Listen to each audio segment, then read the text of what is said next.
मतलब मेरे फेवरेट अगर 10 वाक्यों में तो उनमें से एक वाक्य ये भी फेवरेट है। उसने कहा कि संतुष्ट सूअर होने से बेहतर है असंतुष्ट मनुष्य होना, और संतुष्ट मनुष्य होने से बेहतर है असंतुष्ट सुकरात होना। गजब का वाक्य बोला है। देखिए, कुछ लोग कहते हैं कि जीवन का उद्देश्य क्या है? मस्त रहना।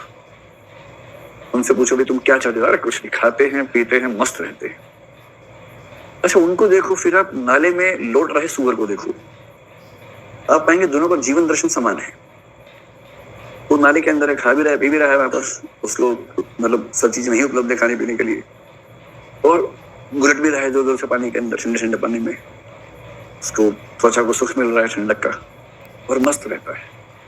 इनको तो फिर भी चिंता घर बार की है, घर जाऊंगा, पति है पत्नी है बच्चे हैं, तो वो चिंता भी ज्यादा नहीं है। इतना निश्चिंत जीव। लेकिन उस सूअर को कभी समझ नहीं आएगा कि वो कितनी गंदी चीजें खा रहा है। समझ नहीं पाएगा बेचारा, क्योंकि उसका टेस्ट खराब है, कच्चा किस्म का है। इसलिए उसको ऊंचे सुखों का महत्व नहीं पता। किसी सूअर से पूछो कि भाई तुमने कभी क्लासिकल संगीत सुना है? वो कहेगा बैठो सुनाता हूँ। फिर वो 3-4 गुलटी मारेगा पानी के अंदर, आवाज आएगी यही क्लासिकल संगीत है हमारा। तब आप कहेंगे नहीं यार नहीं, तुम नहीं समझ पाओगे, तुम समझ ही नहीं पाओगे, तुम्हारे बस की बात ही नहीं है। तो सूअर संतुष्ट होता है। ये उन मनुष्यों के लिए कहा है जो खाते हैं पीते हैं मस्त रहते हैं। 4 बज गए हैं लेकिन पार्टी अभी बाकी है। अभी तो पार्टी शुरू हुई है। आंटी पुलिस बुला लेगी पर पार्टी यूं ही चलेगी।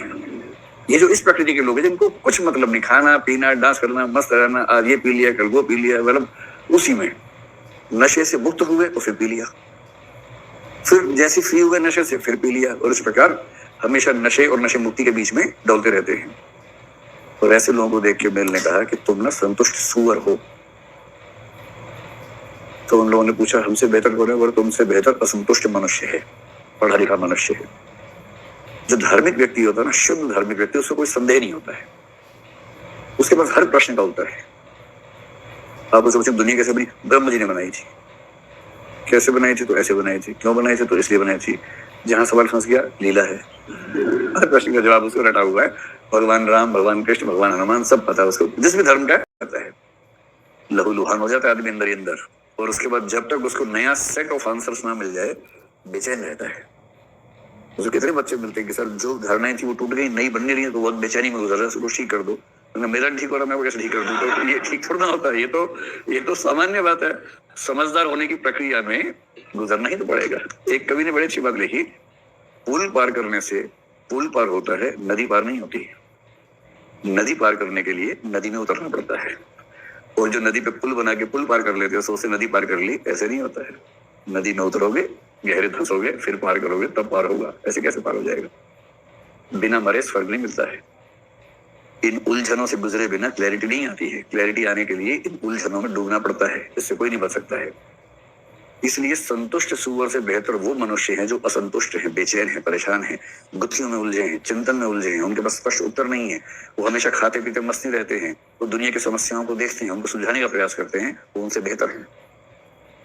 और जो मनुष्य संतुष्ट हैं उनसे बेहतर है असंतुष्ट सुकरात, क्योंकि सुकरात लगा हुआ है उन प्रश्नों की खोज में जिनका उत्तर कोई ढूंढ नहीं पाया अब तक। सुकरात को तो हर प्रश्न पे चिंतन की क्लैरिटी चाहिए। वो सोचता है, रात रात भर सोचता रहेगा, क्योंकि उसको ज्ञान चाहिए। और ज्ञान की खोज में व्यक्ति को बहुत रत जगह करने पड़ते हैं, बेचैनियों से गुजरना पड़ता है। इसलिए सुकरात की बेचैनियां हनी सिंह की मस्ती से महान है, और सूअर की मस्तियां किसी मनुष्य जो मस्त टाइप का उसकी तुलना में और निकृष्ट किस्म की है। तो ये कथन कभी आपके सामने आ जाए, ये आप खुद निबंध में कोट करना चाहें, तो संतुष्ट सूअर होने से बेहतर है असंतुष्ट मनुष्य होना, संतुष्ट मनुष्य होने से बेहतर है असंतुष्ट सुकरात होना। सुकरात होने का अपना मतलब है, सुकरात ज्ञान की खोज में लगेगा।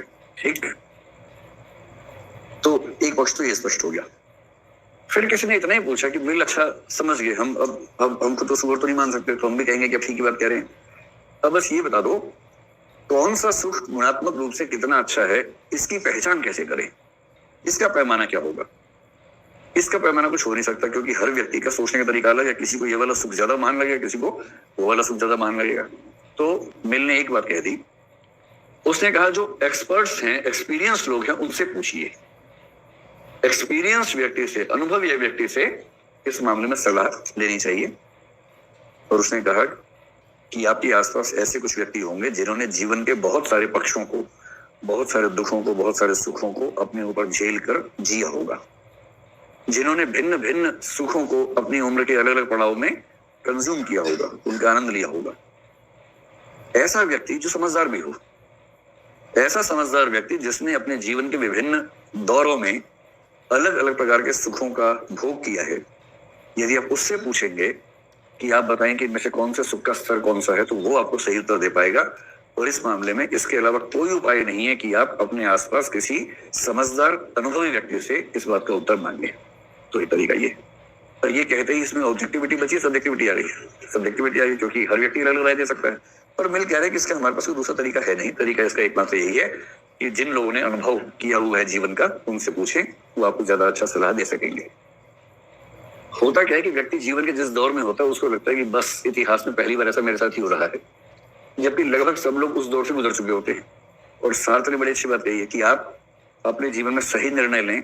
ये सिर्फ आपके लिए जरूरी नहीं है, आपसे कई लोग इंस्पायर होंगे, कई लोग आपको फॉलो करेंगे, बता के ही नहीं करेंगे, कई बार बिना बताए भी करेंगे।